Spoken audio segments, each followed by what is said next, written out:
Mesdames et messieurs, bonsoir. Voici les titres du journal. Dans les titres de l'actualité de ce soir, la Fondation Malekhossou se réjouit de la subvention accordée par le gouvernement pour l'achat des intrants courant cette campagne agricole. Elle salue le leadership du chef de l'État qui veut booster l'économie béninoise à travers l'agriculture. La Fondation a aussi donné son point de vue sur d'autres sujets d'actualité. À suivre également dans ce journal, ce lancement d'un nouveau dépôt à Akassato, dans la commune d'Abomey-Calavi de l'entreprise Colas Bena. C'est un point de vente de granulats enrobés et émulsions pour les particuliers à proximité de Cotonou. L'objectif est de rapprocher davantage les services de la population afin de soulager les entrepreneurs dans leurs difficultés d'approvisionnement en matériaux de BTP. Enfin, on parlera de ce lancement du Salon international de l'automobile, motocycle et services associés Cotonou Automoto Show 2023. C'est à travers une conférence de presse que l'agence AT Conseil Label a exposé les différentes étapes de sa campagne. À nouveau, bonsoir. La Fondation Malekhossou se réjouit de la subvention accordée par le gouvernement pour l'achat des intrants courant cette campagne agricole. Elle salue le chef de l'État qui a adopté les décrets d'application de la loi de 2017 au profit des personnes en situation de handicap. Les membres de la Fondation ont donné leur point de vue sur des sujets d'actualité ce samedi. William Clicquant pour le compte-rendu. La subvention accordée aux cotonculteurs pour l'achat des engrais agricoles ne passe pas sous silence à la Fondation Malekhossou. Les membres saluent cette volonté politique. Le montant décaissé se chiffre à plus de 30 milliards de nos francs CFA. Cette subvention va permettre aux producteurs de coton d'acheter les intrants à un coût relativement bas, malgré la tendance haussière de leurs prix dans le monde. Nos remerciements vont également à l'endroit de Madame le ministre de l'Industrie et du Commerce pour toutes les dispositions prises par son département ministériel au profit de la bonne gestion des produits pétroliers en faveur des populations en cette période difficile. Le renforcement des effectifs des forces de défense et de sécurité, la bonne organisation du Hadj de cette année et la réussite de l'année scolaire 2022-2023 à travers l'organisation des examens de fin d'année réjouissent également la Fondation. L'autre actualité qui fait écho ici est l'adoption des décrets d'application de la loi portant protection et promotion des droits des personnes handicapées au Bénin. Ces mesures qui fixent en faveur des personnes en situation de handicap de nouvelles conditions d'accès à la formation, à l'emploi, au transport et au spectacle vont sans nul doute améliorer le niveau d'intégration sociale de cette cible. Ce sont des actes salutaires. Si la chose est bonne, il faut apprécier. C'est ce que nous faisons. Bon, les gens nous traitent de tout, mais on a accepté. On a accepté. Nous soutenons le pouvoir pour lui dire la vérité. S'il y a quelque chose qui ne va pas, nous n'avons pas besoin de dire cela en public. C'est ce que la Fondation fait. Et si Malekhossou a créé cette fondation, ce n'est pas lui qui l'a créée, c'est Dieu qui a créé la fondation. Parce que quelles que soient vos intentions, quel que soit ce que vous voulez, c'est ce que Dieu veut qui se fera. La Fondation Malekhossou lance aussi un appel à l'union des députés de tous les bords pour le retour au pays et la libération des personnalités politiques en conflit avec la loi. Elle témoigne aussi toute sa compassion aux familles victimes des événements douloureux liés au match Bénin-Sénégal. Dans le but d'instaurer une nouvelle dynamique de développement pour l'arrondissement central de la commune de Bonté, le bureau exécutif et l'association de développement ont initié des assises. De nombreux invités ainsi que des filles et fils du pays et de la diaspora ont répondu présents à l'invitation. Ce fut l'occasion de débattre de plusieurs sujets et de formuler des recommandations. Imet Hélène Amoussou. Les journées ont été initiées par le bureau exécutif de l'association de développement de l'arrondissement de Banté, ADAB. La rencontre intervient un an après le dernier congrès du Creuset. Elle a rassemblé à la maison des jeunes de la localité les filles et fils natifs du coin et ceux de la diaspora. Chers invités, je suis là, nous sommes là parce que nous avons en commun de vouloir dans notre arrondissement. Et notre arrondissement ira de mieux en mieux. Si nous avons la volonté de le vouloir et d'y croire, notre arrondissement ira de mieux en mieux si nous voulons bien y travailler sans relâcher avec patriotisme. Notre arrondissement ira de mieux en mieux si nous cultivons l'esprit de pardon. Notre arrondissement ira de mieux en mieux si l'intérêt de nos enfants passe avant nos intérêts strictement personnels. Je voudrais saluer le dynamisme qui a caractérisé ADAB en ces derniers moments. Je vois avec quel engouement chacun de nous s'investit pour la cause commune qui est celle de l'arrondissement de Banté. Je voudrais remercier les uns les autres et espérer que de ces assises, des recommandations fortes, des suggestions pertinentes seront formulées pour le développement de l'arrondissement de Banté. Placé sous le thème problématique du développement de l'arrondissement de Banté, les assises ont duré 2 jours. Réunis autour des organisateurs et autres cadres ainsi que des personnalités, les invités ont débattu de nombreux sujets dont les problèmes qui entravent la cohésion sociale. Les discussions ont aussi porté sur les potentialités culturelles, touristiques et sportives de la zone. La question de la paix et de la sécurité n'a pas été occultée. Décidé à insuffler une nouvelle dynamique au processus de développement de l'arrondissement central de la commune, le colonel Marcelin Laourou et son équipe ont appelé chacun à jouer sa partition tout en faisant table rase du passé. Depuis quelques années, l'état de développement de notre localité et certains événements malheureux nous interpellent, nous, les filles et fils de Banté. Mesdames et messieurs, nous sommes convaincus que Banté a un destin radieux et nous appartient de le construire. Il nous appartient d'avoir confiance en nous-mêmes. Il nous appartient de faire un peu d'effort et d'avoir la cohésion indispensable pour asseoir un environnement propice au développement de notre arrondissement. Il nous appartient de nous décider pour dire que nous sommes prêts pour le développement de notre localité. Nous le pouvons si nous le voulons. Nous devons le vouloir et nous n'avons pas droit à l'erreur. Au thème des échanges, plusieurs recommandations ont été formulées. Elles ont été consignées dans un document qui va servir de boussole dans l'élaboration du plan d'action de l'association. Pour plus d'efficacité dans la mise en œuvre des démarches et activités définies, un comité de suivi sera également installé. Mise en service de plusieurs modules de latrines dans plus d'une vingtaine d'établissements dans les collines. Les infrastructures sont réalisées dans le cadre de la mise en œuvre du projet Plan pour les filles. L'initiative de construction de ces lieux d'aisance est portée par Plan International Bénin. Le financement est assuré par l'Institution des Affaires mondiales du Canada. Reportage.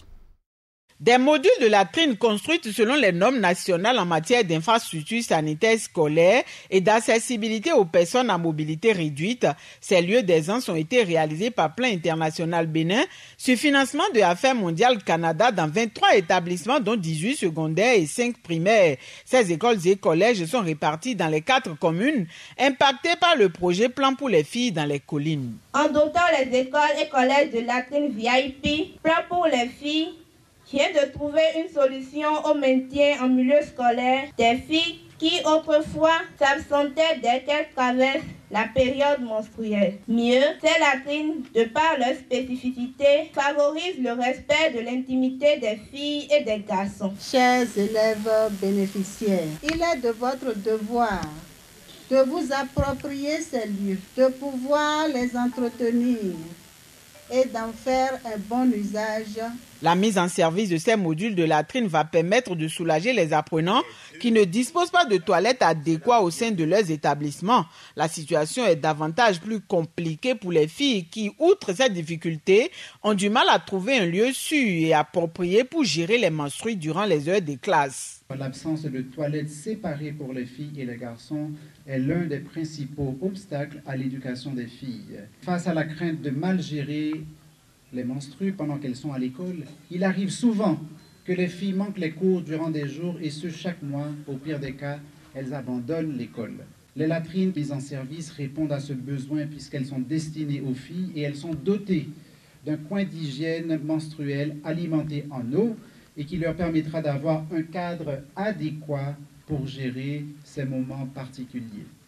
Par ailleurs, toutes les toilettes sont à fosse sèche, elles sont ventilées avec vidange arrière et accessible aux personnes vivant avec un handicap moteur. La cérémonie d'inauguration ici à Savalou est consacrée à la mise en service des latrines dans 6 établissements bénéficiaires. Chacun d'eux dispose de 2 modules séparés filles-garçons, érigés selon le modèle exigé par le gouvernement. Le coût total des investissements dans la commune est évalué à 37 466 540 francs CFA. J'invite nos filles, nos enfants à entretenir, à utiliser ces latrines comme les douches, comme les WC qu'elles ont dans leur maison. En plus de Plan International Bénin qui a porté l'initiative de réalisation de ces latrines, bien d'autres partenaires ont apporté leur contribution dont la mairie et les directions départementales de la santé, de l'enseignement primaire et secondaire. Pour une utilisation efficiente des infrastructures, le projet a également entrepris la formation du personnel et des élèves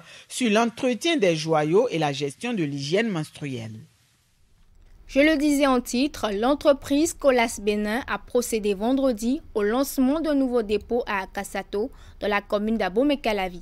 C'est un point de vente de granulats enrobés et émulsions pour les particuliers à proximité de Cotonou. Une initiative de Colas Bénin qui vise à rapprocher davantage les services de la population. Bouliat Sanoussi. C'est ici, dans l'arrondissement d'Akassato, sur la route inter-État Cotonou-Niamey, qu'est désormais érigé le nouveau dépôt de Colas Bénin. Et pour le faire découvrir au public, l'entreprise a organisé vendredi une journée porte ouverte. En essayant de rechercher, de répondre aux besoins de nos clients, on a souhaité mettre et de créer le dépôt que vous avez l'opportunité de visiter aujourd'hui et nous vous en remercions. Donc pour mettre l'ensemble de nos produits au plus près de nos futurs clients et des consommateurs qui seraient donc dans la zone économique de Cotonou. L'ensemble de nos produits proviennent de notre carrière qui est située à Dan, à côté donc un peu plus au nord de Boycon. Ici, en dehors des granulats qui donc proviennent de la carrière, vous pourrez voir l'ensemble de nos installations qui produisent des enrobés, le goudron pour réaliser les routes, et qui produisent également l'émulsion, étant la colle, si je puis dire, qui permet donc à l'enrobé d'adhérer au support sur lequel il est mis en œuvre. Représenté à l'occasion, le maire et tout le conseil communal d'Abomey-Calavi remercient les responsables de Colas Bénin pour le choix porté sur Akassato dans le cadre de l'extension de leur champ commercial. Abomey-Calavi s'honore ainsi de ce choix qui restera indélébile dans les annales de la commune. La journée porte ouverte que vous organisez ici chez nous à Akassato revêt d'une triple importance. La première d'abord, elle apporte à coup sûr un avantage à la municipalité. Ensuite, Colas Afrique Bénin se rapproche de notre municipalité et surtout de ses clients, ce qui apporte une plus-value aux activités de l'entreprise sur le territoire. Et enfin, la qualité et la diversité du point de vente. Après une visite guidée du nouveau dépôt, les entrepreneurs présents apprécient cette initiative de Colas Bénin qui vient soulager plus d'eux en matière de gravier, granulats et autres. Nous étions obligés de nous déplacer vers le septentrion, aller à Dassa pour chercher du concarcé. Mais aujourd'hui, avec la journée porte ouverte Colas, nous avons compris que Colas a voulu nous assister techniquement. Donc moi j'invite la population à venir massivement acheter ces produits pour la construction de leur bâtiment parce que vous savez, en termes de qualité d'un bâtiment, ça dépend également du choix du matériau.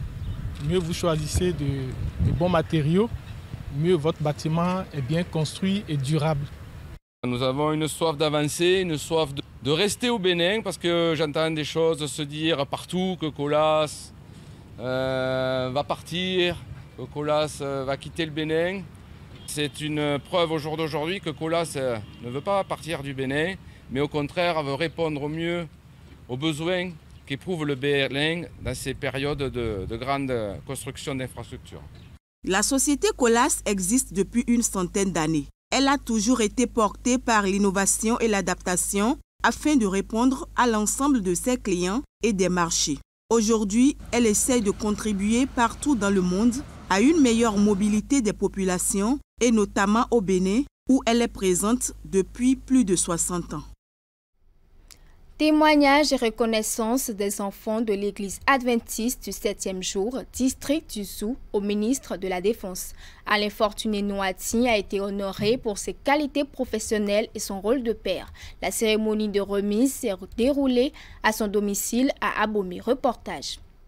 Le document lui confère le statut du papa spécial de l'année. Alain Fortuné Noati a reçu sa distinction des mains des enfants de l'église adventiste du 7e jour au district du Zou. La remise du certificat s'inscrit dans le cadre de la célébration de la fête des pères. La cérémonie organisée au domicile du récipiendaire a démarré par une présentation de la communauté visiteuse. Fondée en 1863 dans le Michigan, aux États-Unis, l'église adventiste du 7e jour compte aujourd'hui environ 22 millions de membres, dont 9 millions en Afrique. Elle a beaucoup investi et continue d'investir dans les domaines de l'éducation, de la santé et de l'assistanat. Elle compte à travers le monde plusieurs hôpitaux et centres de santé, écoles et universités de renom et l'agence adventiste d'aide et de développement ADRA. Arrivée au Bénin en 1963, l'église fut officiellement reconnue par l'État le 2 mars 1971. Dès lors, outre l'évangélisation, diverses activités sont initiées. La présente est aussi une innovation de l'église. Pour cette 5e édition de la fête des pères, divers tableaux ont encore été concoctés en vue de rehausser les manifestations. Il est dit dans les 10 commandements qu'on honore son père et sa mère. C'est le seul commandement qui est suivi de promesses.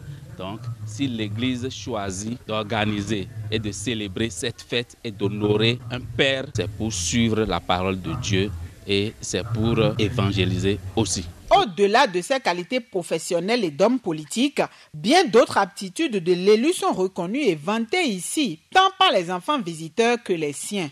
Je parle en mon nom et au nom de mes frères et sœurs en disant que nous sommes fiers de tout ce que tu as réussi dans ta vie personnelle, professionnelle et surtout en tant que papa. Toi, Alain Fortuné Noati, malgré tes multiples occupations, tu es toujours là pour nous. Nos pères sont nos premiers protecteurs, nos premiers guides. Ils nous enseignent les voies du monde et nous aident à trouver notre chemin dans le monde. Sur les genoux de nos pères, toute douleur et tout malaise sont dissipés. Pour cet honneur qui lui est rendu, l'heureux du jour, tout en exprimant sa gratitude, s'est également engagé à mieux faire. C'est un honneur. Tout vient de Dieu. Aujourd'hui, nous célébrons la fête des pères. Et le Père des pères, c'est le Père céleste. À travers ma modeste personne, ces enfants sont en train de célébrer le Père céleste et demandent à tout un chacun de nous, humains, de suivre la voie de Dieu. Celle de l'humilité, du dévouement, de la dévotion à l'être suprême. Aucun bonheur n'est en dehors de cette voie-là. La journée de fête chez le ministre de la Défense a pris fin par des échanges de présents. Après en avoir reçu de ses visiteurs, le récipiendaire en a aussi offert à chacun des enfants. La 107.2 Radio Tonancé célèbre ses 20 ans d'existence. L'événement a réuni du monde autour du promoteur et du personnel de cet organe de presse. Les festivités ont été marquées par la finale de la compétition lancée à cet effet entre les artistes de musique moderne et celle traditionnelle. Voici les détails. Radio Tonanse fête ses noces de porcelaine. L'événement a été célébré avec faste. Les festivités démarrées depuis plusieurs mois ont été meublées par diverses activités. Elles se sont achevées par une grande fête musicale. Ces réjouissances marquent aussi la finale de la compétition lancée à cet effet entre les artistes de la région dans les catégories musique traditionnelle et celle moderne. Les manifestations se sont déroulées au siège de la radio. Elles ont commencé par les interventions des diverses autorités et autres invités. Le maire de Corvette, dans son adresse, a remercié au nom des administrés le promoteur pour ses sacrifices durant ces 20 dernières années. 20 ans, c'est beaucoup de sacrifices. 20 ans, c'est beaucoup d'investissements. Je voudrais demander à notre aîné, à Laura Mnatone Ake, de ne point s'arrêter en si bon chemin. Nous savons que Radio Tonanse, économiquement, n'est pas rentable pour lui.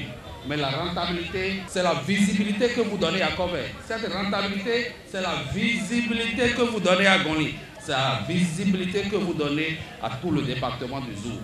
Et je voudrais demander à Dieu le Père, les malheureux ancêtres, de vous accompagner. 20 ans de renoncement, oui, mais qui ont été couronnés par la satisfaction d'avoir pu être utile à ses frères et parents. Pour Akhenatonde, le mérite revient également au personnel qui, durant ce temps, s'est attelé à offrir aux auditeurs des émissions destinées à les informer et à les sensibiliser. Radio Tonanse a traversé les temps et en 20 ans est devenue une radio mûre.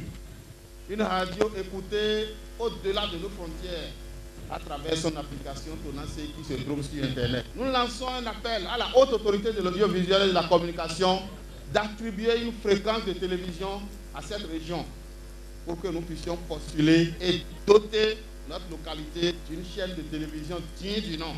Cela va participer au développement de la culture de notre région, de notre pays tout court. L'ultime étape des réjouissances a été le duel final entre les deux artistes de chaque groupe. Retenus à l'issue des précédentes phases, chacun d'eux a eu droit à 2 passages de 15 minutes. Ils ont presté devant un public massivement mobilisé, les membres du jury et autres personnalités. À la délibération, Karenas remporte le premier prix de la catégorie musique moderne face à son challenger. De l'autre côté, Alessi s'impose devant Dedomé et gagne la partie. Tous les deux ont été gratifiés d'une moto chacun, de trophées ainsi que d'enveloppes financières. N'ayant pas démérité, les concurrents ont également reçu des mains du promoteur des postes téléviseurs écran plasma. Le réseau de téléphonie mobile MTN Bénin œuvre pour l'insertion professionnelle des personnes en situation de handicap. Il a initié un programme dénommé 21 Days of Yellow Care pour assister les entrepreneurs handicapés des villes de Cotonou et d'Abomey-Calavi. Ingrid Day. L'heure est à la reddition de comptes pour cette équipe du réseau de téléphonie mobile MTN Bénin après 21 jours de service civique dans les villes de Cotonou et d'Abomey-Calavi. 21 Days of Yellow Care, ainsi se dénomme ce programme initié au profit des personnes en situation de handicap afin de booster leur insertion professionnelle et les rendre autonomes. MTN en tant qu'entreprise, l'un de ses leitmotifs, c'est de promouvoir une société diverse et inclusive. Et nous sommes dans un domaine, le domaine des TIC, qui permet de donner le pouvoir à tout le monde, aux personnes valides comme aux personnes handicapées. Donc nous avons choisi de nous intéresser à ce segment particulier de notre population qui a des challenges qui sont un peu plus importants que ceux de la population ordinaire.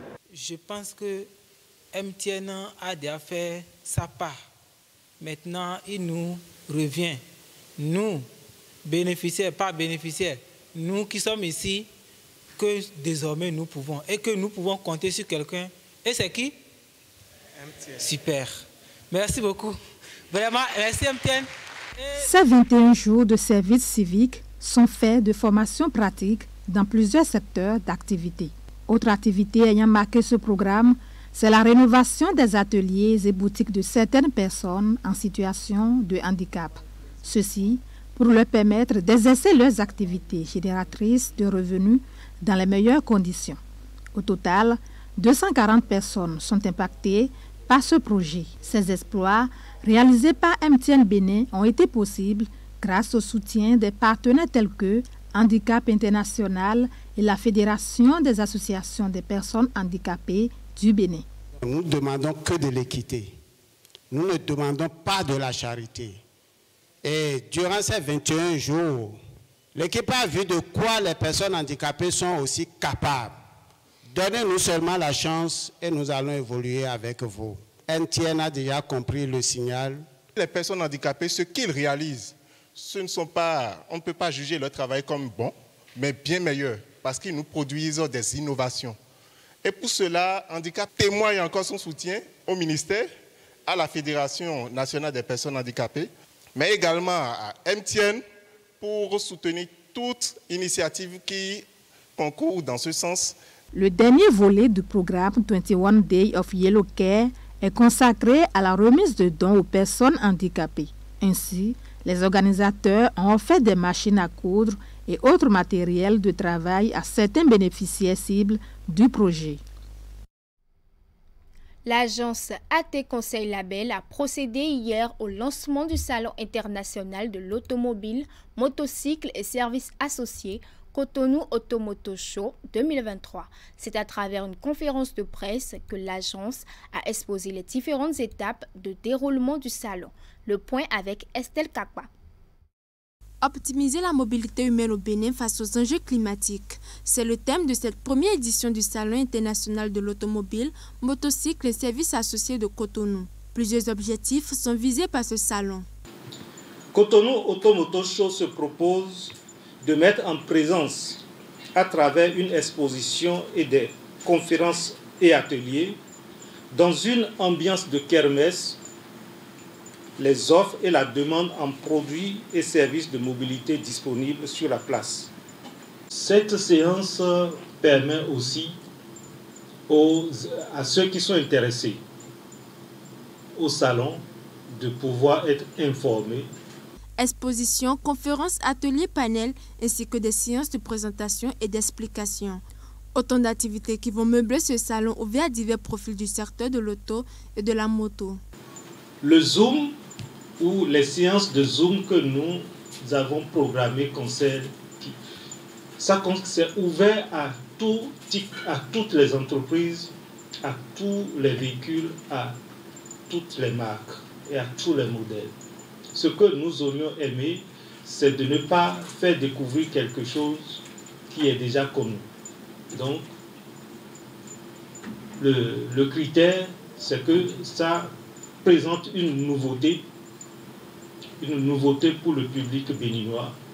Et là, ça participe aux séances de Zoom. Comme je l'ai déjà dit tantôt, c'est d'abord les concessionnaires de véhicules et matériel de transport. C'est ensuite les offreurs de services support, c'est-à-dire les structures qui facilitent l'acquisition de véhicules ou motos, les services qui ont quelque chose de près ou de loin avec l'acquisition et l'entretien d'automobiles et de motocycles, le grand public, mais surtout sont visés et approchés. Nous avons commencé ce travail.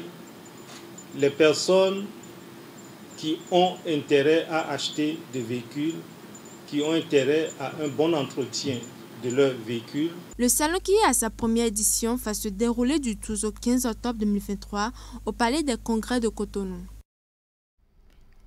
Et pour clôturer ce journal, les responsables de la fêtière des caisses de crédit agricole et mutuel du Bénin, FESECAM Bénin, célèbrent 23 agents appelés à faire valoir leur droit à la retraite. Les manifestations de leur distinction se sont déroulées à Boïko. C'était au terme des activités entrant dans le cadre de la 30e Assemblée générale ordinaire de la fêtière. Reportage.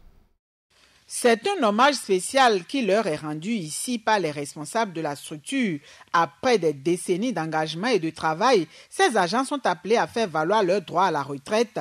23 au total, ces hommes et femmes sont aujourd'hui célébrés pour le professionnalisme dont ils ont fait preuve durant leur carrière. Le gala organisé à cet effet a connu la présence d'acteurs à divers niveaux, sociétaires et autres cadres de la fêtière des caisses d'épargne et de crédit agricole mutuel FESECAM Bénin. Vous aviez pendant plusieurs dizaines d'années par de bons et loyaux services, contribué très positivement au développement du réseau FESECAM Bénin. Sans relâche et en tout lieu où le devoir de servir vous a appelé, vous aviez toujours travaillé avec abnégation et professionnalisme pour l'atteinte des objectifs assignés.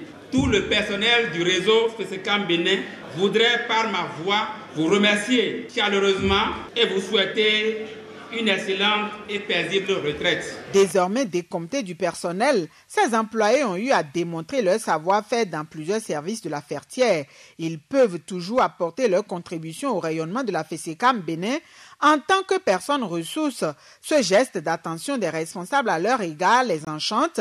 Ces retraités ont exprimé leur gratitude et promis de se rendre disponibles pour des appuis et conseils dès que le besoin se fera sentir. Nous, heureux retraités du jour, remercions tous les dirigeants de la FESECAM Bénin pour l'organisation de cette journée festive à notre intention.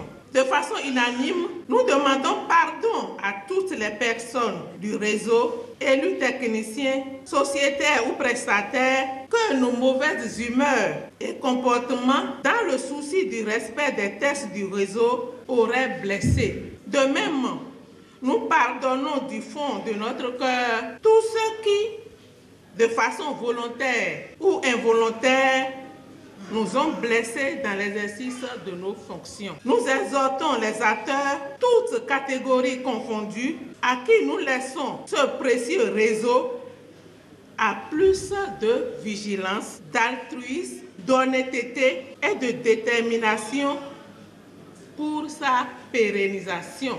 Gratifiés de tableaux d'honneur, les 23 agents retraités ont également reçu d'autres cadeaux. La grande fête s'est achevée par un festin et une soirée dansante qui a duré jusqu'à minuit.